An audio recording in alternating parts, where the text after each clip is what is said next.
dia na presença do Senhor. Como é bom, né, irmãos? Podemos ouvir a palavra de Deus, podemos consagrar o nosso dia. E eu acredito muito que se nós orarmos de manhã e se nós orarmos ao final do dia, tudo o que acontecer durante o nosso dia irá cooperar para o nosso bem. Amém? A coisa mais importante na vida do cristão é o seu relacionamento com Deus. Então não perca esses momentos, concentre-se na oração, concentre-se na palavra. Eu tenho certeza, Deus vai mudar a sua vida dia após dia. Amém? A mensagem que eu tenho para você hoje é uma mensagem confrontadora, uma mensagem difícil, mas se você colocá-la em prática, Deus vai transformar o seu coração e você vai restaurar o seu relacionamento com Ele. Amém? Eu estava aqui orando, eu estava buscando aqui na palavra de Deus e eu vi uma mensagem que fala muito forte sobre o pecado e as consequências que ele traz. Nós vamos ver que por mais que a gente tente esconder os nossos erros, mais cedo ou mais tarde eles poderão surgir e nos acusar. Então a melhor coisa que nós podemos fazer é nos arrepender e buscar consertar os nossos caminhos. Amém? Então vamos lá. Vai se criando um clima terrível. Vai perder, vai ganhar, perdeu, ganhou. Concorra a viagens para a final da Copa do Mundo da FIFA, sempre que usar seu Visa. Amazon Prime Day. Eu gostaria de começar esse dia te fazendo duas perguntas. Por que na grande maioria das vezes nós só confessamos que cometemos um pecado depois que nós somos descobertos? Por que nós não dizemos logo que fizemos algo de errado antes que alguém fique sabendo? E assim como nós, a Bíblia mostra que esse foi o caso de um homem chamado Acã. Certa vez o pecado entrou no meio do povo de Deus e trouxe grande derrota para aquele povo, e esse foi o homem que cometeu esse pecado. Quando o povo de Israel conquistou a cidade de Jericó, o Senhor deu instruções muito claras do que eles deviam fazer. Está lá em Josué capítulo 6, o versículo 19. Olha o que o Senhor disse. A cidade com tudo que nela existe será consagrada ao Senhor para destruição. Mas fiquem longe das coisas consagradas, não se apossem de nenhuma delas, para que não sejam destruídos. Do contrário, trarão destruição e desgraça ao acampamento de Israel.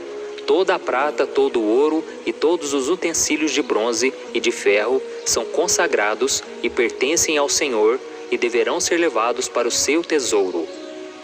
Olha isso, irmãos, Deus tinha falado, olha, fiquem bem longe das coisas consagradas, não se apossem delas para que vocês não sejam destruídos. Mas Acã ignorou essa ordem e ele pegou algumas coisinhas para ele e escondeu, sem que ninguém visse. Na verdade, quase ninguém, né? Porque Deus já sabia do pecado daquele homem. Vamos ler o que está escrito em Josué, capítulo 7. Os israelitas foram infiéis com relação às coisas consagradas. Acã, da tribo de Judá, apossou-se de alguma delas, e a ira do Senhor acendeu-se contra Israel. Olha isso, irmãos. A Bíblia mostra que todo o povo de Israel pagou um alto preço por causa de um pecado de desobediência. O exército de Israel foi derrotado e sofreu uma grande humilhação por seus inimigos. E Acã sabia muito bem quem era o culpado por tudo aquilo, mas ele ficou em silêncio. Então foi preciso que Josué falasse com Deus sobre aquela situação.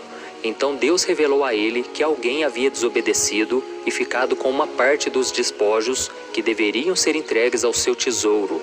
Então Josué foi até Acã, que acabou confessando o seu pecado. Vamos ver o que ele disse. É verdade que pequei contra o Senhor, contra o Deus de Israel. O que fiz foi o seguinte: quando vi entre os despojos uma bela capa feita na Babilônia, 2 quilos e 400 gramas de prata e uma barra de ouro de 600 gramas, eu os cobicei e me apossei deles. Estão escondidos no chão da minha tenda, com a prata por baixo. Olha isso, irmãos. Resumindo aqui para você. Aquele homem disse assim, ó: eu vi, eu quis, eu peguei para mim. É assim que a maioria dos pecados acontece. Primeiro Acã, ele viu aquilo, ele gostou muito, e não é aquela primeira olhada que nos coloca em problemas. Então veio a segunda tentação. Acã, ele quis e ele cobiçou quando ele viu. Então a cobiça é um desejo intenso de ter algo. Não interessa o quanto aquilo custe para nós. E a Bíblia diz que o diabo sabe muito bem das nossas cobiças e que nós somos tentados de acordo com a nossa própria cobiça.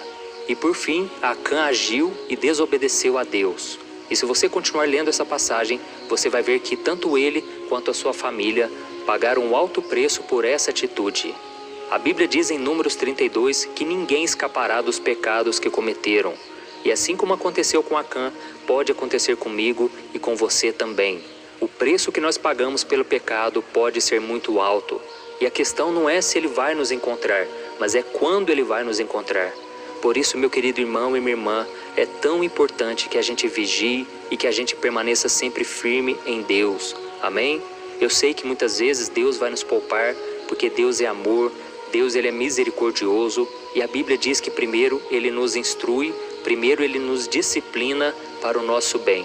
Mas se nós resistirmos à disciplina de Deus, se nós formos teimosos, aí Deus pode permitir que nós passemos vergonha, porque o pecado ele traz vergonha, ele traz humilhação, e por isso é tão importante que a gente não brinque com o pecado. Se você tem dificuldades para vencer o pecado, não tem problema, porque quem vai te ajudar a vencer é o Senhor Jesus. Nós não temos força para vencer, e por isso nós devemos clamar, pedir que o Senhor nos ajude, nos capacite, e nós devemos fazer a nossa parte, fugindo da aparência do mal. Não devemos fugir apenas do mal, devemos fugir da aparência, daquilo que já sinaliza para nós que é perigoso. Devemos tomar todo o cuidado, tá bom, irmãos? E quando você se arrepende, a promessa do Senhor é que o sangue de Jesus nos purifica, Ele nos perdoa, Ele apaga a nossa culpa. Então vamos clamar a Deus agora. E a Bíblia diz que se nós confessarmos os nossos pecados e abandonarmos os nossos caminhos, alcançaremos misericórdia. Amém? Então feche os seus olhos, eu quero orar pela sua vida e você também vai abrir o seu coração e vai se arrepender, ok? Vamos orar. Senhor meu Deus e meu Pai, eu me coloco na Tua presença nesta manhã para Te louvar pela vida desse irmão e desta irmã que está sempre orando aqui comigo. Oh meu Pai, muito obrigado por esse dia que está começando, que esse dia seja abençoado, cheio da Tua presença. E Senhor, desde já eu quero interceder pela vida dessa pessoa, porque o pecado tem rondado o seu caminho, o desejo da carne em desobedecer a Tua palavra e satisfazer a sua vontade tem sido muito forte. Oh meu Pai, não deixe que essa pessoa que está aqui comigo seja tomada pela cobiça, pela ganância, pela inveja, pelos pecados sexuais e por tudo aquilo que a gente sabe que pode nos cegar, pode nos atrapalhar na comunhão contigo. Senhor, te peço perdão, Pai, pelos meus próprios pecados. Quantas vezes, Senhor, somos desobedientes? Quantas vezes não damos ouvidos à Tua voz, mas queremos satisfazer a nossa carne? Perdoa-nos, Senhor, não nos deixe cair em tentação, não deixe que a gente leve adiante esse pecado, mas que a gente se arrependa e abandone os maus caminhos. Oh Deus, que nosso prazer esteja somente na Tua palavra, em andar nos Teus caminhos, e que nós possamos buscar a Tua presença dia após dia. Senhor, não nos deixe colher as consequências negativas, as consequências ruins do pecado. Pai, nos livra, Pai, nós queremos andar em santidade. Senhor, a Tua palavra diz que o bem que eu quero fazer muitas vezes não faço, mas o mal estou sempre fazendo. Nos livra, Senhor, disso. Nos ajude, pois a Tua palavra diz que nós temos a vitória em Jesus. Ele é a única solução, a única saída para vivermos uma vida de plena comunhão contigo. Nos ajude, Jesus, a vencermos os pecados da carne. Não queremos mais, Senhor, praticar o pecado. Eu sei que não viveremos de forma perfeita, porque só estaremos assim na eternidade. Mas enquanto estivermos aqui, queremos que o sangue de Jesus nos purifique, nos livre de todo mal e nos ajude a vencer o pecado. Senhor, que a Tua graça venha sobre nós, nos capacitando, nos fortalecendo dia após dia. Em nome de Jesus que eu oro e te agradeço. Amém. Glória a Deus. Oh, meus irmãos, como é bom buscarmos a Deus juntos. Eu sei que você aí muitas vezes acha que essas mensagens são duras, né? Esses dias uma moça me encontrou e falou: pastor, você vive puxando a orelha da gente, olha como é difícil obedecer aquelas palavras. Meus irmãos, essas palavras não são minhas, são de Jesus, são da palavra de Deus. E é isso que transforma. Jesus disse que é a verdade que nos liberta. Então não adianta ficar falando somente de palavras lindas, mas que não trazem a verdade. A Bíblia diz que a lei veio por meio de Moisés, mas a graça e a verdade veio por meio de Jesus. Amém? Então Jesus ele derrama a graça, ele te perdoa, ele te abençoa. Você não é aceito por aquilo que você faz, você é aceito por aquilo que Jesus fez por você. Mas ele fala também da verdade. E a verdade confronta, muitas vezes dói, mas ela nos transforma. É ela que nos liberta do pecado, deste mundo e das garras de Satanás. Amém? Então firme na palavra todos os dias. E eu te espero então hoje mais tarde, às 3 horas. E eu peço que você compartilhe